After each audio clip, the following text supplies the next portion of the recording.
Sometimes a single article can just cut through all the noise and give you a really clear framework for a huge global event. And that's exactly what we're doing today. We're breaking down one author's analysis of China's role in the Russia-Ukraine war and what they argue are the massive consequences. So let's jump right in.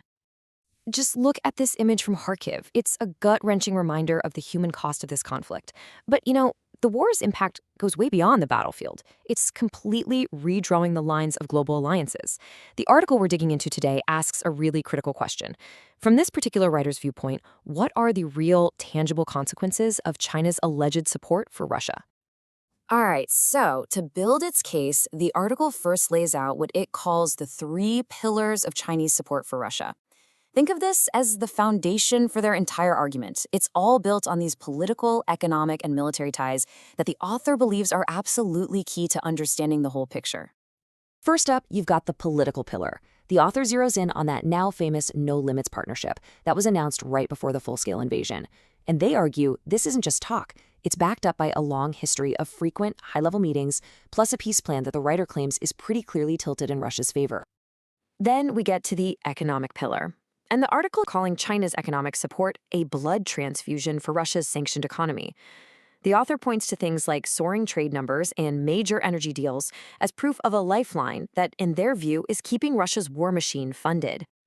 And when you look at the numbers, the scale of that economic relationship is just staggering. We're talking about trade hitting a record $240 billion in 2023.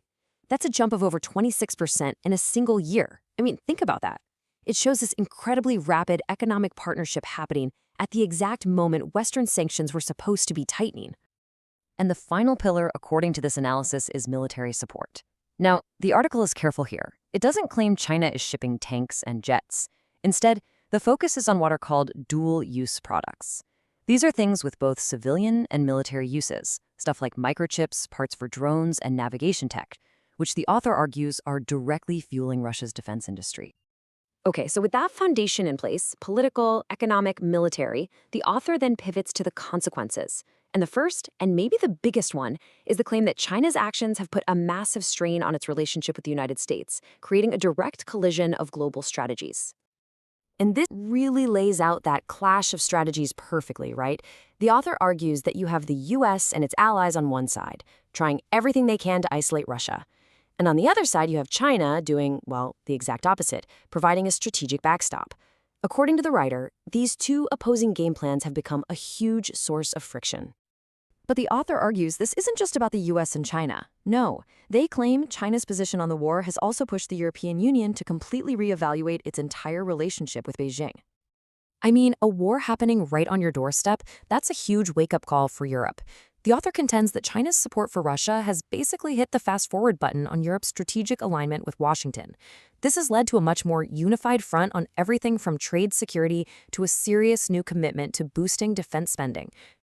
And all of this, according to the article, leads to the third major consequence, which is really a combination of the first two.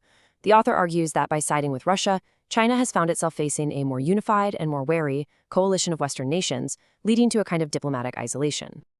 The author really drives this point home with this one powerful four-character phrase, Dian Xia Wei Gong. They translate this to mean the world is surrounding the Chinese Communist Party. It's a really dramatic way of summarizing their argument that China's policies have essentially backfired, creating a united front of opposition.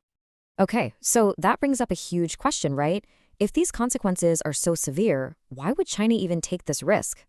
Well, the final part of the article tries to get to the why behind what it sees as a very high-stakes strategy. And that's the central puzzle the article tries to wrap up. Why risk it all? Why risk damaging relationships with your biggest trading partners, the US and the EU, to support a country at war? What is the strategic calculation here?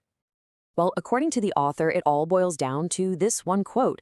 The argument is that by helping Russia stay in the fight, China keeps the world's strategic attention and pressure squarely focused on Europe. It's presented as a strategic diversion, a way to deflect scrutiny and buy time for its own ambitions. In the end, though, the article's verdict is pretty clear. The writer's final judgment is that this is a profound miscalculation. They argue that China is essentially sacrificing its own long-term economic and diplomatic future for the short-term goal of propping up Russia. So, the author's whole analysis really leaves us with this one big question to think about. In a world as interconnected as ours, how can a single strategic choice made by one nation in one conflict send out ripple effects that completely reshape the global chessboard for everyone for years to come?